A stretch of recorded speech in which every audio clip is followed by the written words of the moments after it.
네, 오늘 대통령 선거 이후에 트럼프 시대를 앞두고 달라지는 기업들의 면모를 살펴볼 만한 내용들이 있어서 한번 짚어봤습니다. 트럼프가 이제 복귀되는 시점이죠. 내년부터 새로운 행정부가 시작이 될 때인데 발빠른 기업들이 이미 변화의 모습을 보이는 내용들이 있어서 그런 부분에서 한번 살펴보도록 하겠습니다. 전반적으로 어제 나왔던 S&P 글로벌 PMI를 통해서 이런 부분을 엿볼 수가 있고 11월 S&P 플래시입니다. 속보치라고 볼 수 있고 전반적으로 제조업 서비스 고용 물가로 크게 네 부분으로 나눠서 볼 수가 있는데 제조업 부분은 역시나 5개월 연속해서 기준선 50을 하회하는 국면을 이어나갔습니다. 제조업 부분의 전반적인 약세가 지속되는 그런 모습을 보여주고 있고요. 당연히 서비스 부분은 경제 확장 국면을 이어나갔습니다. 모멘텀이 다소 확대되는 그런 모습으로도 나타났고 그럼에도 불구하고 고용은 4개월 연속 감소세가 지속이 됐습니다. 특히 일자리 감소는 3개월 만에 최고치를 기록할 정도로 그 감소폭이 가팔랐다 이렇게 볼 수가 있고 더불어서 이제 물가 관련해서는 전반적으로 디스인플레이션 추세가 지속되는 것으로 나왔습니다. 그나마 그 물가 상승률에 있어서는 전반적인 가격 상승 압력이 완화되는 그림이다 이렇게 볼 수가 있고요. 종합지수부터 세부적으로 보게 되면 헤드라인 생산지수는 55.3으로 보시면 이 내용이죠. 55.3으로 직전 달이 54.1이었습니다. 이에 비해 상승하는 것으로 나왔고 이런 위치가 22년 4월 이후 가장 강한 비즈니스 활동 확장의 모습이다. 이렇게 평가를 할 수가 있습니다. 이렇게 종합지수가 상승하게 된 배경에는 수요 증가가 반영된 것이다라고 S&P 글로벌은 게재를 했는데 특히 이제 신규 주문이 급격히 증가를 했다. 어느 정도 증가를 했냐면 22년 5월 이후에 가장 큰 생산활동 증가를 기록할 만큼 신규 주문이 강했다라고 얘기를 하고 있습니다. 부분별로 살펴보면 서비스 부분의 신규 주문은 22년 4월 이후 증가분이 가장 컸고 다만 제조업 관련해서는 역시나 5개월 연속해서 신규 주문이 줄어드는 감소의 모습을 보여줬습니다만 감소폭은 점차 둔화되는 추세고 생산 하락세는 완화되는 그런 흐름이다 이렇게 볼 수가 있겠죠. 보시면 종합 비즈니스 생산 지수가 55.3을 기록했기 때문에 경제 전반의 활력은 확장 모습을 이어나가고 있는 그런 구간입니다만 성장세가 그럼 안정적인 상황이냐 이렇게 볼 수는 없는 게 S&P 글로벌조차도 매우 불균형하다라는 부분을 가장 우려사항으로 꼽고 있습니다. 서비스 부분의 활동이 급증을 했지만 제조업 부분에서 지속적인 침체가 대조를 이루고 있는 그런 모습인 것이죠. 11월 서비스 부분의 생산량은 22년 3월 이후 가장 빠른 속도로 증가를 했지만 제조업은 22년 12월 이후 가장 빠른 감소세를 보였다. 상당히 양극화된 모습을 여실없이 보여주고 있다. 이렇게 봐야겠죠. 즉 서비스와 제조업 간의 생산 격차가 집계 이래 최대 수준까지 벌어졌습니다. 21년 5월 팬데믹 기간을 제외하고 보게 되면 금융위기 이후죠. 09년 데이터 집계 이래 가장 큰 폭을 기록할 정도니까 지금의 서비스와 제조업 생산량의 이 간극이 상당한 수준이다. 이렇게 정리를 해야 되고요. 제조업 PMI는 48.8로 직전 달이 48.5였습니다. 이에 비해 상승하는 그림이 나왔습니다만 여전히 50 미만의 위치를 하였고 이런 부분은 제조업 부분의 사업 환경이 5개월 연속 악화되고 있는 모습이다. 이렇게 볼 수가 있고요. 다만 이 악화되는 속도 자체가 다소 둔화되는 그림이 나타났고 올해 7월 이후 가장 완만한 수준이다. 이렇게 볼 수가 있겠죠. 그럼에도 전반적으로 제조업 부분은 약세가 지속되고 있다. 이렇게 평가를 할 수 있고 세부 구성 항목별로의 흐름을 보게 되면 생산량은 급격히 하락했습니다. 그 외에 모든 PMI 구성 요소들은 소폭 상승하는 그림이 나오기도 했고 그렇긴 하지만 대부분은 사실 직전 달 대비 소폭 감소율이 완화되는 그림이거나 아니면 소폭 증가하는 그런 흐름을 보여주고 있습니다. 신규 주문 감소율이 완화되는 그런 모습이고 고용은 4개월 만에 처음 증가하긴 했습니다만 이게 소폭 늘어난 부분이라 아직까지는 큰 의미를 두기는 어렵고 재고도 감소 속도가 둔화되었습니다. 사실 오늘 이 부분에 있어서 계속해서 설명을 드릴 거고요. 공급업체 배송 시간도 25개월 만에 가장 크게 늘어났습니다. 자, 이제 재고의 감소 속도가 둔화되었고 배송 시간이 증가됐다. 이 두 가지를 놓고 우리가 좀 해석을 해야 될 부분이 많은데 특히나 이번 11월 제조업 PMI 같은 경우에는 이 배송 시간이 증가된 부분을 갖고 PMI를 끌어올리는데 주요 요인으로 작용이 됐거든요. 다만 배송 시간이 증가된 원인은 수입 원자재에 대한 보충이 빠르게 늘었기 때문인데 트럼프 행정부의 관세 부과에 앞서서 어느 정도 원자재 구입을 빠르게 늘렸다. 이렇게 볼 수가 있겠죠. 내년부터 관세가 부과되게 되면 더 비싼 가격으로 원자재를 살 수밖에 없으니까 지금 당장 원자재를 보충하자 이런 움직임이 빠르게 확대된 것으로 확인이 되고 있습니다. 결국에는 이렇게 배송 시간이 늘어난 거 더불어서 이 재고 부분에서 감소 속도가 둔화된 원인은 결국 원자재 구매가 증가한 것에 연관이 높습니다. 이러한 움직임은 사실 당분간 재고 보충 움직임으로도 일정 부분 나타날 수 있다고 보는데, 특히나 이제 중요한 부분이 지금 재고가 상당히 바닥인 수준에서 기업들이 재고를 늘리지 않고 있는 이런 부분에 대해서 상당히 강조를 많이 드렸는데, 자, 지금 원자재 구매가 늘어나는 원인 자체가 수요가 늘어날 것을 대비해서 쌓아놓은 게 아니고 잠재적 관세 부과에 앞서서 더 싸게 원자재를 구매하려는 욕구 때문에 나타나는 현상인 것이죠. 따라서 완성품의 재고가 늘어났다 이렇게 보기보다는 원자재 중심의 증가분이라는 것이 분명하고, 결국에 이게 실제 수요가 늘어났다고 보기는 어려운 부분이 있겠죠. 그럼에도 전반적인 이 헤드라인 재고 보충의 움직임을 놓고 봤을 때는 이 배송시간 증가 등과 더불어서 대체적으로 제조업 경기가 활력을 되찾을 계기로 나타날 여지, 당분간은 이런 움직임이 이어질 수 있다 이렇게 볼 수 있겠죠. 다만 이런 부분은 표면적으로 경기 활성화에 대한 시그널로 해석이 돼야 되고요. 보시게 되면 재고 증가가 이뤄지게 되면 표면적으로는 경제가 회복되는 신호처럼 보일 수 있습니다.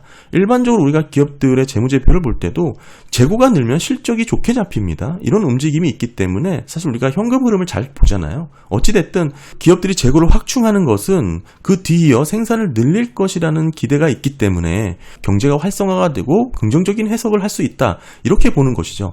다만 재고를 늘렸다고 해서 생산이 늘어나는 이 연결고리가 이어지지 않는다면 실질적인 수요 증가라고 보기는 어렵고, 대부분 이렇게 늘어난 재고의 확충은 공급단에서의 전략적 대응일 수 있다. 따라서 이런 부분을 놓고 헤드라인 재고가 늘어난 것만 보고 경기를 분석하게 되면 매우 중요한 혼란이 될 수 있는 요소가 충분하다 이렇게 보게 되는 겁니다. 따라서 지금 트럼프 시대를 앞두고 발빠른 기업들이 이미 재고 보충의 움직임을 하고 있는 모습이 S&P 글로벌 PMI에서 확인이 되었는데요. 이런 부분에서 당분간은 표면적인 경기 활성화에 대한 시그널이 많아질 수 있다. 이 말씀을 먼저 좀 드리고 싶은 거고, 더불어서 이 재고 확보는 단기적으로 기업들이 수요가 늘어나서 이를 대비하기 위해서 재고가 늘리는 경우도 있지만, 공급망이 불확실하거나 가격이 올라갈 것 같은, 또는 지금처럼 잠재적 관세 부과에 따른 예방 목적으로 이렇게 선행해서 재고를 빠르게 확보하려는 경우에는 이런 얘기가 되겠죠. 기업들이 향후 원자재 가격 상승이라든지 물류 문제 이런 부분을 고려해서 재고를 미리 확보하게 되는 모습이라면 경제 성장을 촉진하는 신호로 오인될 수도 있다는 것입니다. 지금 상황이 정확하게 그렇습니다. 하지만 이러한 움직임이 실제로 소비자 수요의 증가라든지 지속적인 경제 성장을 반드시 반영하는 것은 아니라는 것을 주의해야 될 것 같고요. 이로 인해서 경제 지표를 분석할 때 단기적인 재고 확충이 경기 활성화를 나타내는 것처럼 보일 수 있다. 하지만 실제로는 그저 일시적인 공급에 따른 대응일 가능성이 높고, 결국 이런 움직임의 재고 보충은 장기적인 경기 성장으로 나타나기는 어렵다고 보고요. 이후 경기가 둔화되거나 침체될 가능성을 간과할 위험을 오히려 더 크게 만드는 요인이 되지 않을까, 이렇게 해석을 하고 있습니다. 따라서 지금과 같은 재고 확보에 따른 단기적인 경제 활동을 해석할 때는 그 배경과 지속 가능성, 지금 같은 경우에는 원자재 구매가 늘어나는 게 잠재적 관세 부과에 앞서서 미리 확충하려는 움직임이다. 공급망 불확실성이라든지 원자재 가격 상승분, 물류 문제들 고려해서 미리 확보하려는 움직임이다라고 해석을 해야겠죠. 그렇다면 그 배경과 지속 가능성에 있어서 이게 실제 수요에 따른 증가분은 아니라고 우리가 분석을 할 수가 있고요. 따라서 지금과 같은 재고 확충과 구축의 모습은 경기 회복의 모습으로 판단할 수는 없다. 실질적인 경제 회복 사이의 간극이 분명히 벌어지는 그런 구간이다. 이렇게 좀 해석을 해야 될 것 같습니다. 물론 지금은 재고 보충 움직임이 초입이라고 볼 수 있는 흐름이지만, 이런 모습이 점차 확대되면 당분간 경기 활성화에 대한 시그널로도 표면적이긴 하지만 많은 얘기가 나올 수 있다. 이런 부분을 좀 말씀을 드리고 싶고요. 아직까지 보시게 되면 10월달 기준이기 때문에 뉴욕 연은의 글로벌 공급망 압력 지수는 마이너스 0.32로 안정적인 수준을 유지하고 있습니다. 이게 지난 9월달이 0.11이었는데 그에 비해 다시 마이너스 권역으로 떨어졌고, 다만 지금 S&P 글로벌은 11월달 보고서이기 때문에 이때 반영된 기업들의 코멘트가 이렇다는 것을 감안해보면 11월달 공급망 압력지수는 점차 좀 높아질 가능성도 있지 않나 그렇게 보고 있습니다. 실질적으로 이번 코로나 이후에 공급망에 따른 물가 상승 압력이 나타났던 점을 놓고 봤을 때 이런 부분이 과도하게 공급망 압력이 높아지진 않는지 잘 살펴봐야 되는 그런 구간으로 좀 보여지고요. 더불어서 향후 1년에 대한 기업들의 전망에 대한 부분도 트럼프 당선 이후에 좀 달라진 부분들이 있습니다. 11월 달 보시게 되면 2개월 연속해서 회복되는 모습을 보여주고 있습니다. 이런 위치가 22년 5월 이후 최고치에 도달을 한 것이고, 사실 올해 9월 달만 하더라도 23개월 만에 최저치로 떨어졌거든요. 그리고 나서 지난 10월 달 가파르게 반등을 했는데 11월 달엔 그 이후에도 반등한 위치에서 유지가 되고 있습니다. 전반적으로 이런 기대에 대한 전망이 긍정적으로 나타나고 있지만, 이런 전망이 개선된 요인으로는 제조업 부분에서의 반등이 있었기 때문입니다. 31개월 만에 최고치를 기록하면서 향후 1년 동안은 제조업 부분에서 강한 회복세가 나타날 것이다, 이런 기대감이 나타났는데 지금 모습은 전혀 그렇지가 않죠. 따라서 이런 기대 심리가 빠르게 회복된 만큼 앞으로도 실제 제조업 경기가 경기 확장 국면으로 점차 균형을 이룰 수 있다, 이렇게 보고 있는 게 S&P 글로벌이고요. 이런 기대 개선에 대한 응답자들의 대답은 미국 대선 이후 정치적 불확실성이 해소되었다, 이를 반영한 것으로 보고 있고, 여기 이제 내년에도 금리 인하는 계속 진행될 것이고, 보시는 바와 같이 물가 상승률은 계속해서 디스인플레이션 추이를 이어나가고 있고, 전반적으로 경제 여건 개선에 대한 기대가 복합적으로 나타나면서 향후 1년 기업들에 대한 전망 신뢰가 많이 개선된 것으로 유지가 되고 있다, 이렇게 볼 수가 있겠죠. 더불어서 새로 들어설 트럼프 행정부는 기업 친화적일 것이라는 점을 긍정적인 요인으로 자주 언급했다라고 대답을 하고 있고요. 구체적으로 보게 되면 규제 완화가 있을 것이고, 보호조치 측면에서 기대 반영이 높았습니다. 아무래도 이런 부분은 제조업에서 낙관론을 높이는 데 작용이 됐다, 이렇게 볼 수가 있고요.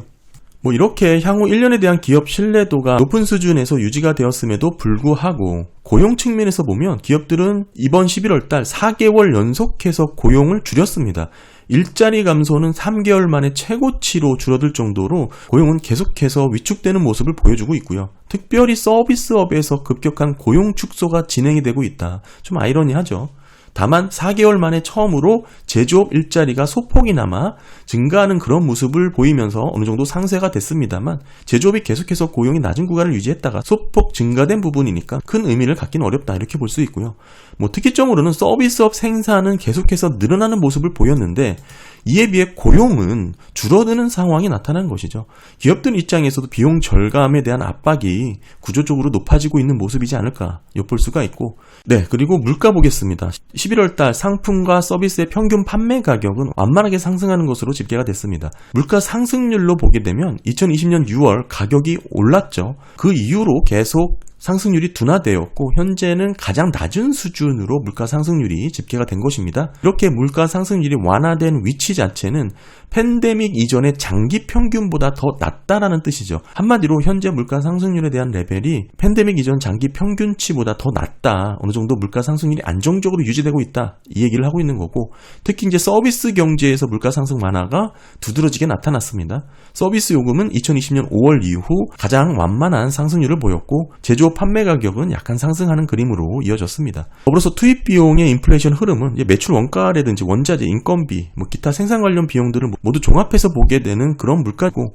계속해서 둔화 추세가 유지되는 것으로 확인이 되었습니다. 특히 높은 임금 압박이 부담스러울 수밖에 없는 서비스 부분에서는 역사적으로 볼 때 여전히 높은 수준을 유지하고 있다, 이렇게 볼 수가 있겠지만, 전체적인 투입 비용 인플레이션을 놓고 봤을 땐 6월 이후 계속해서 둔화되는 흐름, 최저치를 기록한 것으로 확인이 되었습니다. 그러니까 한마디로 서비스 부분에서의 투입 비용 인플레이션이 인건비 때문에 아직은 높은 수준을 유지하고 있지만, 그럼에도 점차 계속 낮아지고 있다, 이 얘기를 하고 있는 거고요. 정리를 해보면 이런 모습으로 이해를 할 수가 있습니다. 11월 달 기업들의 비즈니스 환경이 점차 개선된 것으로 나타났고, 특히 향후 1년에 대한 기대 전망에 대한 부분도 2년 반 만에 최고치를 기록할 정도로 높은 수준을 유지하고 있고요. 금리 인하 사이클과 새로 들어설 트럼프 행정부는 아무래도 친기업적인 접근 방식으로 더 큰 낙관론이 확대되지 않았나, 이렇게 평가를 하고 있습니다.